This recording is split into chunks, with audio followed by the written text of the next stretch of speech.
requisições HTTP e códigos de retorno. Entenda o que acontece por trás da web. Mas o que é uma requisição HTTP? Essa requisição é quando é o pedido que o seu navegador faz para um servidor para obter algum dado, alguma coisa ali, e é a base da comunicação na web. Então, quando você acessa um site, o seu navegador envia essa requisição para carregar essa página. E o servidor responde com dados, um código de status que indica o resultado dessa requisição. Por que os códigos de retorno HTTP são importantes? Eles indicam o status. Eles informam se essa requisição foi bem sucedida, se houve erros ou se é necessário algum redirecionamento. Elas dão um diagnóstico, né? Então elas ajudam ali os desenvolvedores a diagnosticar problemas e garantir que essas aplicações funcionem corretamente. E elas também elas impactam, né, direto na experiência do usuário, ali de navegação, etc. As 5 classes de códigos, né, de retorno ali do HTTP são ali do 100, né, do 100 a 200, que são os informativos, que é o servidor está processando a requisição e mantém o cliente informado, então ele está informando. Então, os códigos ali de 100 a 200 vão ser esse. De 100 a 199, no caso, né? E de 200, né? De 200 a 299 é códigos de sucesso. Então, cada, 200, 201, 203 vão ter um significado diferente. E isso significa que a requisição foi concluída com sucesso e o servidor deu boa, né? A terceira é de 300 a 399, que significa redirecionamento, que quando é necessária uma ação adicional para completar a requisição. Então, até aqui, a gente tem coisas que não impactam direto no nosso cliente. A partir do 4, ali a partir do 400, né, até o 599, a gente vai ter coisas que são erros, retornos de erro. Ou seja, o famoso 404, que é o not found, então cada um desses erros, 401, 402, 403, vão ter um significado diferente. O 400, por exemplo, é quando está incompleta a requisição. Então, são problemas identificados na requisição enviada pelo cliente. Então, por exemplo, o cliente enviou um payload que não tem todas as informações necessárias. Vai dar-lhe um erro 400. Então, tudo que... O problema é o usuário, resumidamente, no erro 400. Agora, no erro 500, a gente já vai ter uma falha do servidor em si.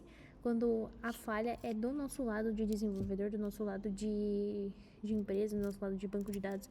Então, é quando ele tenta reprocessar e não dá boa. Então, esse é o 500 até o 599.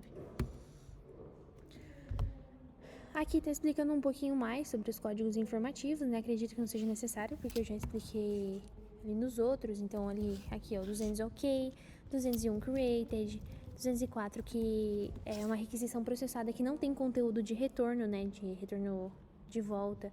206, parte do recurso foi entregue.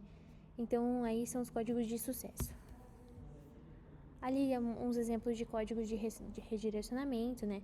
Que a URL mudou, não achou, né? Redirecionamento temporário, não foi modificado, recurso não foi alterado, etc.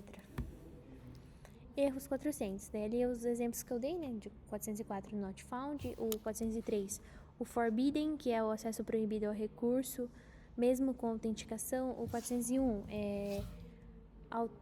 não tem autenticação, né? Ou seja, credenciais inválidas.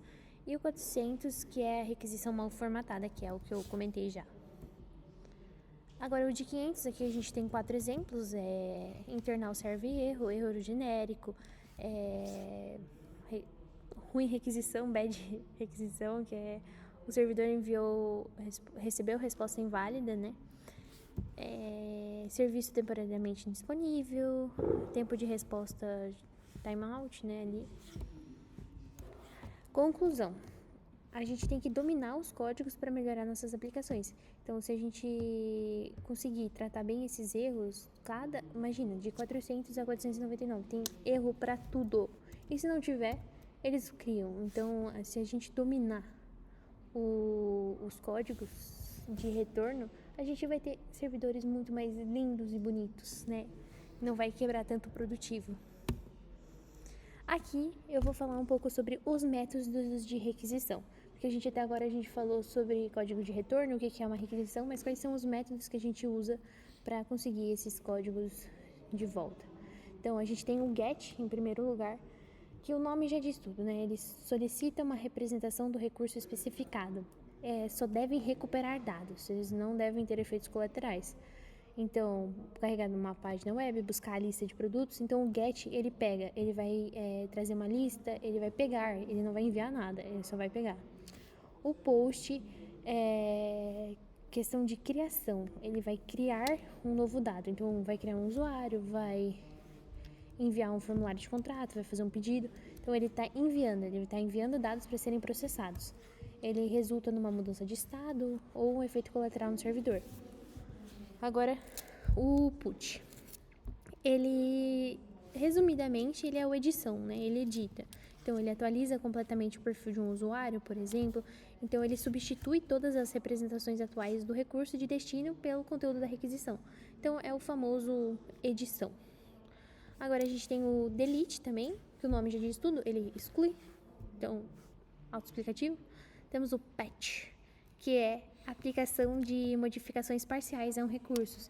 Então, ele vai editar pontos específicos. Ele tem uma pequena diferença do put, que o put ele edita um geral e o patch ele edita coisas específicas. Então, tipo, eu quero atualizar só um e-mail de um usuário.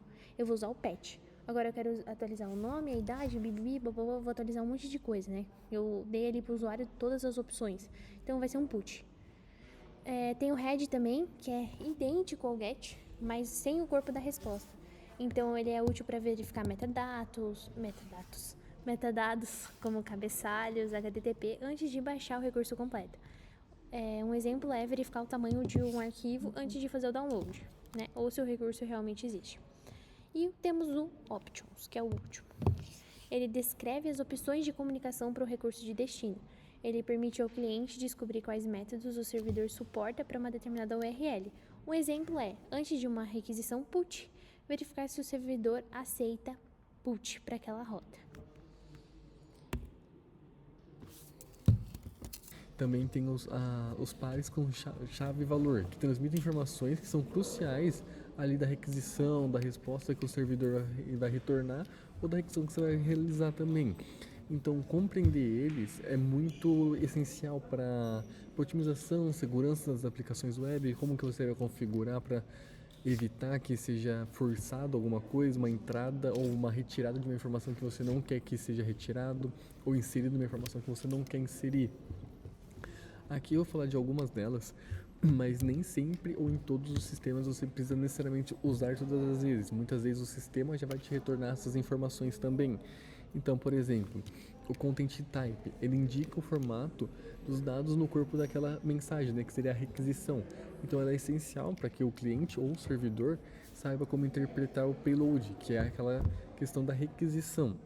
Então, por exemplo, eu posso ter um content type de aplicação JSON, que é um formato ali que você vai preencher um objeto, mas você pode também ter um content type de mensagem, de texto, você pode ter um content type de imagem também. Então, vai variar muito sobre o que você quer enviar ou puxar do sistema. Então, outro ponto é a authorization. Esse é um ponto essencial que eu diria que não pode passar em branco nunca, porque ele é usado para enviar as credenciais de autenticação ao servidor. Então, muitas vezes você pode simular um login ou realizar um login no servidor mesmo. Então, ele vai te retornar um token, uma authorization ali. Pode ser um bidder token, pode ser outros formatos também, que vai ter vários de acordo com a sua necessidade. E outra é o user agente. Então esse ele vai identificar o software que o cliente está fazendo a requisição. Então, é um navegador, é um aplicativo de, por exemplo, Postman, é um simulador de API via web, é um bot. Então vai ter várias formas que pode fazer essa requisição. Então ajuda o servidor a adaptar essa resposta. Vai ser uma resposta mais técnica, vai ser uma resposta mais trabalhada em cima também. Então tem todo esse porém. Então, por exemplo, o User Agent Mozilla 5.0, Então, esse usuário, seja ele bot ou não, está usando o navegador Mozilla ou pode usar o navegador Chrome. Esses números podem ser a versão, o IP também. Então, tem o accept. Então, ele informa o servidor quais os tipos de mídia o cliente está disposto a aceitar na resposta. Então, é uma negociação de conteúdo, o que eu quero ou não quero que traga esse retorno. Então, eu posso aceitar um JSON, um texto, um XML, uma imagem, vai tudo de acordo com a sua necessidade. E por último, é o Cache Control, que ele define as diretivas de cache para o navegador e proxies ali. Então ele controla como e por quanto tempo o recurso pode ser armazenado em cache, que é aquela questão de estar pronto no navegador. Então, por exemplo, eu consigo controlar para não guardar ele por nenhum tempo, ou posso guardar por 3.600 minutos, anos, segundos, horas, tudo vai depender de como você utilizar essa variável. Então, alguns exemplos de como usar essas informações que passamos durante o vídeo é aqui, ó. Aqui eu estou num simulador, né, de requisições via web. Então, esse aqui ele simula uma loja online, uma loja virtual. Então, aqui, por exemplo, eu tenho o post, eu tenho o get, eu tenho um delete, eu tenho um put, e aqui ele sempre referencia a rota que eles têm, que é o login, barra usuários ID, e cada um deles vai realizar uma ação. Normalmente, essa documentação, você pode clicar aqui e aqui vai falar. Então, por exemplo, aquilo que nós comentamos, aqui ele deixou a autorização válida por 600 segundos, que são 10 minutos. Após isso, é necessário fazer o login novamente, caso você não tenha feito o login nesse meio tempo. Então, para isso, vamos simular aqui uma ação em cada desses. Aqui eu vou me cadastrar. Então, aqui vai falar assim, não é permitido cadastrar o usuário com e-mail já utilizado. Na documentação vai ter a especificação de cada item, cada rota, o que pode e o que não pode. Então, aqui, ó, o content type é um JSON. Aqui é o retorno 201, como que vai ser retornado, ou 400, que é o retorno de erro, caso de isso. Então, por exemplo, eu vou simular um erro. Aqui, ó, este e-mail já está sendo usado. Agora, se eu vier aqui e cadastrar um usuário novo,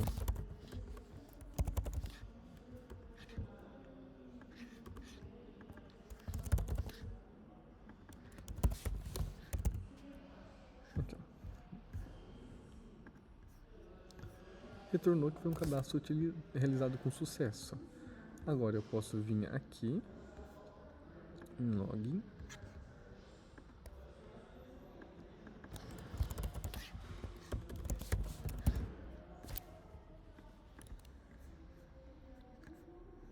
Aqui tá falando que deu e-mail ou senha inválidos. Então aqui, ó, mateus@católica.com, e aqui é porque tá com .com.br, então ele reconhece e também retornou aqui, ó, erro 401. É a mesma família do erro 400, porém é um pouco diferente porque esse aqui é 401, então outros motivos também. Aqui é um erro de preenchimento. Agora preencher corretamente. Aqui me retornou um birthday token. Eu posso copiar aqui em Authorize e aqui. E aqui eu estou conectado e consigo utilizar as outras funcionalidades. Então, por exemplo, eu consigo listar os usuários cadastrados. Aqui, se eu tiver o ID, eu consigo buscar por ID. Se eu vier aqui em cadastrar usuário, o meu ID é esse aqui. Então, aqui eu envio uma requisição para o servidor que foi decadastrar. Aqui eu estou puxando uma informação que é a do GET, que eu quero listar os usuários. Então, se eu colocar só o ID, eu já vejo quais são os usuários que eu tenho com esse ID. Se eu deixar ele vazio, ele vai puxar todos os usuários que estão cadastrados. Então, pronto. Aqui eu posso vir e deletar um usuário. Então eu quero deletar o usuário que eu acabei de criar. Aqui eu venho e coloco o ID do meu usuário e pronto. Esse registro foi excluído com sucesso. E caso eu queira editar um usuário, eu posso vir aqui, né, na listagem dos usuários cadastrados